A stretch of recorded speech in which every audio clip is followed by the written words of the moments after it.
Indian cinema ముఖ చిత్రాన్ని మార్చేసిన cinema Baahubali.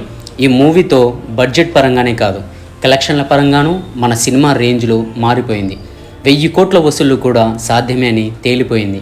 అయితే బాహుబలి 2 తర్వాత ఆ రేంజ్లో వసూళ్లు సాధించే సినిమా మళ్ళీ రావడానికి మాత్రం 7 ఏళ్లు పట్టింది. దాదాపు 7 ఏళ్ల పాటు నాన్ బాహుబలి అన్న పదమే ఇండియాలోనే అన్ని ఇండస్ట్రీలో వినిపించింది. దీంతో ఇప్పట్లో ఆ రికార్డులను కొట్టడం కష్టమే అని భావించారు మేకర్స్.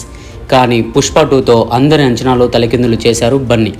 బాహుబలి రికార్డ్స్ బ్రేక్స్ చేసి కొత్త బెంచ్ మార్క్ను క్రియేట్ చేశారు. ఇప్పుడు అందరి దృష్టి పుష్ప 2 మీద పడింది. పుష్ప 2ను కొట్టే మూవీ ఉందా అనే చర్చ మొదలైంది.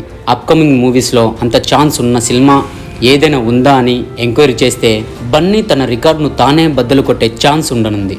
గ్లోబల్ రేంజ్లో తెరకెక్కిస్తున్న AA22 పుష్ప 2 రికార్డు బ్రేక్ చేసే ఛాన్స్ ఉందన్న అంచనాలు ఉన్నాయి.